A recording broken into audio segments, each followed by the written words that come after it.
আমাদের পূর্বপুরুষ সাহাবী, তাবেঈন, সালেহিন, নেককার, শাহজালাল, শাহপরান, এরা ছিল মূর্তি ভাঙ্গার মানুষ।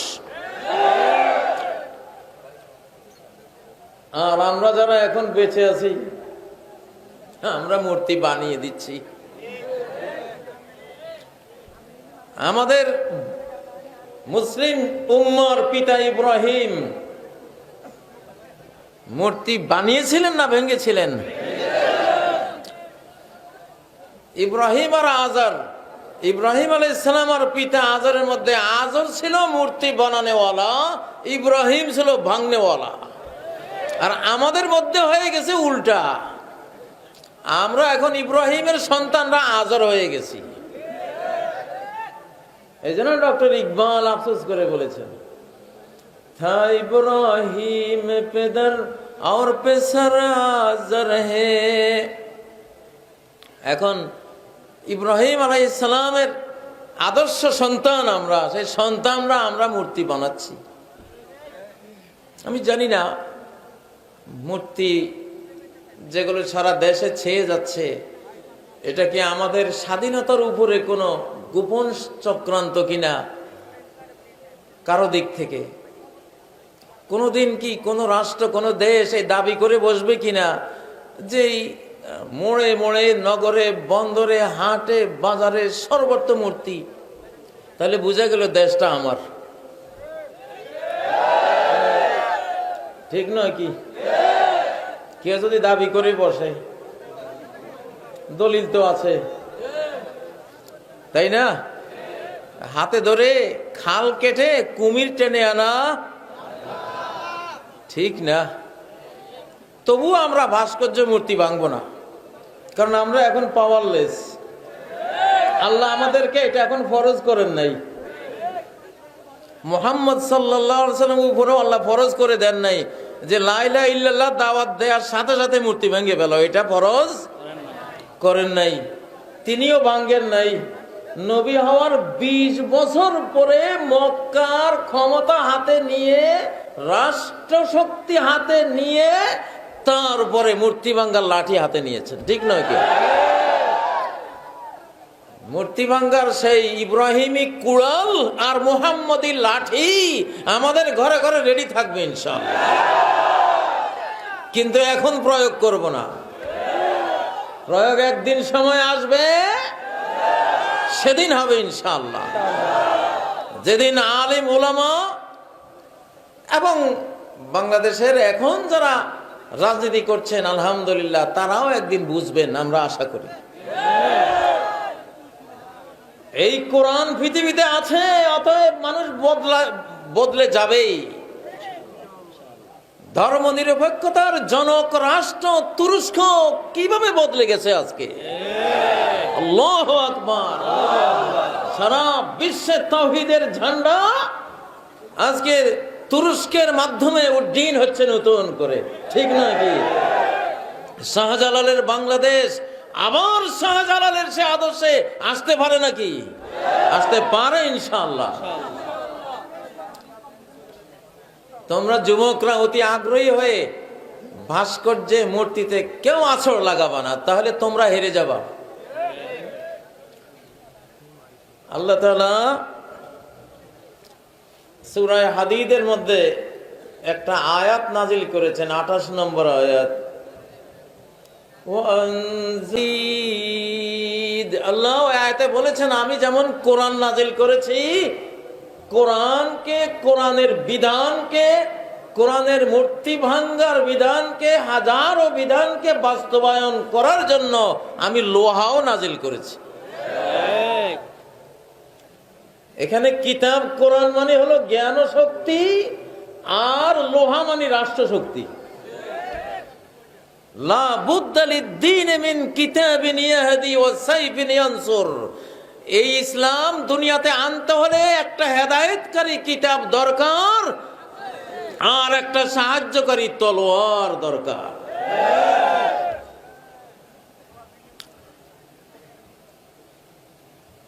আমরা মুসলমানরা বড় ভুলা ভালা, সোজা সাপটা, বেকুব টাইপের এই যুগে, বুঝেন না?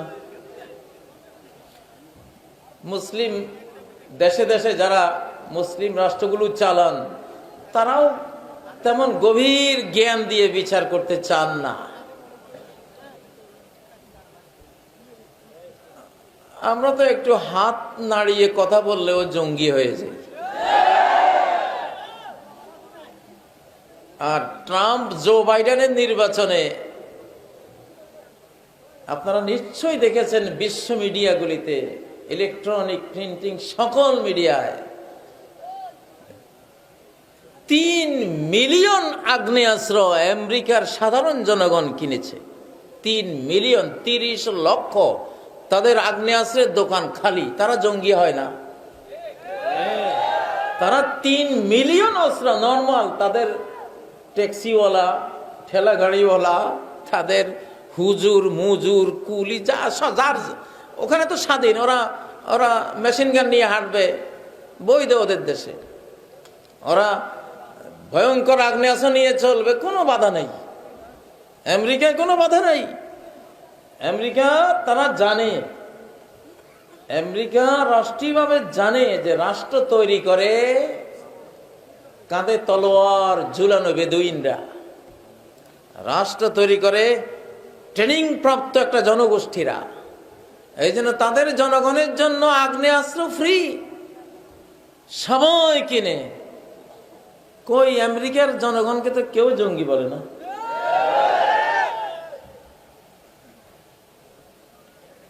আর কি হলো, যেই মুহাম্মদ সাল্লাল্লাহু আলাইহি সাল্লামের ব্যাপারে ইসরায়েলের ৪র্থ প্রধানমন্ত্রী বলেছে যে যখন ইসরায়েল রাষ্ট্র তৈরি করতে যাচ্ছিলাম তখন আমরা একটা শূন্যতায় ভুগছিলাম যে এই রাষ্ট্রটি কোন আদর্শ, কার আদর্শ ফলো করে বানাবো। ইসরায়েলের ৪র্থ প্রধানমন্ত্রী বলছে যে তখন আমরা মুহাম্মদ সাল্লাল্লাহু আলাইহি সাল্লামের ঘরটাকে আদর্শ ধরে ইসরায়েল রাষ্ট্র বানাবার সিদ্ধান্ত নিয়েছি। নবীজির সিরত তো আমরা সবাই পড়ি, কিন্তু বুঝি কয়জনে। ইসরায়েলের ৪র্থ প্রধানমন্ত্রী বলে যে মুহাম্মদ সাল্লাল্লাহু আলাইহি সাল্লামের ঘরে কোনো শোকেস নেই, কোনো আলমারি নেই, কোনো সোফা সেট নাই, কোনো গদি নাই, ভোগ বিলাসিতার কিছুই নাই। জীবন ধারণের একজন সৈনিকের কাঁধে যেরকম কিছু থাকে, খাবার দাবার, একটু ক্যাপসুল, একটু রুটি, শুকনা কিছু, তার ঘরের অবস্থা ছিল সৈনিকের জীবনের মতো ওই রকম। কিন্তু তার ঘরে একটা জিনিস পরিপূর্ণ ছিল, তার তলোয়ার ঝুলন্ত, তার বল্লম ঝুলন্ত, তার তীর ঝুলানো, তার রাষ্ট্র শক্তির যেই অস্ত্রবল সেটা পরিপূর্ণ শতভাগ তার ঘরের মধ্যে ছিল, আর কিছুই তেমন খুঁজে পাওয়া যায়নি। ইহুদিরা বলছে ওই ঘরটা স্টাডি করে সিদ্ধান্ত নিয়েছি ইসরায়েল রাষ্ট্রে আর কিছু থাকার না থাক, অন্তত জীবন রক্ষার, ডিফেন্স করার সকল সর্বাধুনিক হাতিয়ার আমার এই রাষ্ট্রে থাকবে। তারা নবীজির ঘর থেকে শিক্ষাটা নিয়েছে। আর তার উম্মত আমরা একটা বাঁশ নিয়ে হাঁটলে, লাঠি নিয়ে হাঁটলেও জঙ্গি, বুঝেন না? তো এবার দোকান S-400 নাকি কিনেছে, এই জন্য কবিরা গুনাহ। এত বড় গুনাহগার এখন আমেরিকার দৃষ্টিতে সে তো মহাপাপী। তওবা না করলে আর তার উপায় নাই। এখন নিষেধাজ্ঞা দিয়ে দিছে, ডিফেন্স কোম্পানির উপরে নিষেধাজ্ঞা। অথচ ন্যাটোর সদস্য খ্রিস্টান রাষ্ট্র গ্রিকের হাতে ওই রাশিয়ার তৈরি S-300 বহাল তবিয়তে আছে, কিন্তু মররুবিহি কেরামা। গ্রিকেরটা দেখে না, ওখানে যাইতে চোখ নিচু করে চলে যায়। পম্পিও সাহেব ওরা চোখে দেখে না।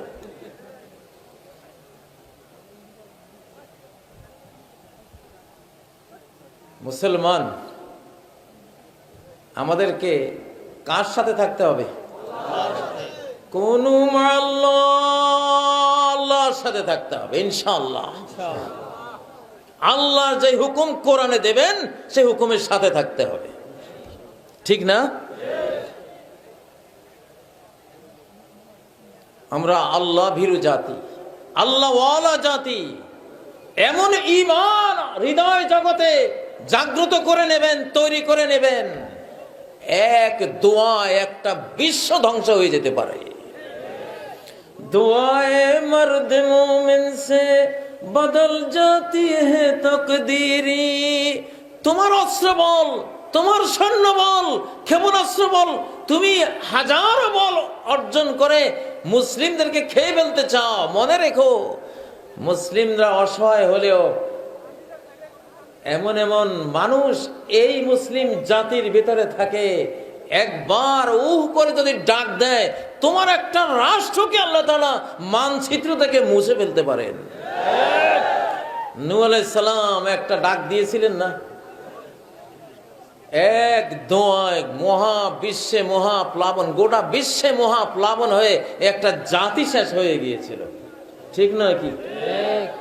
শাহজালালের আল্লাহু আকবার তাকবীরের ধ্বনিতে গৌর গোবিন্দের কি হয়েছিল?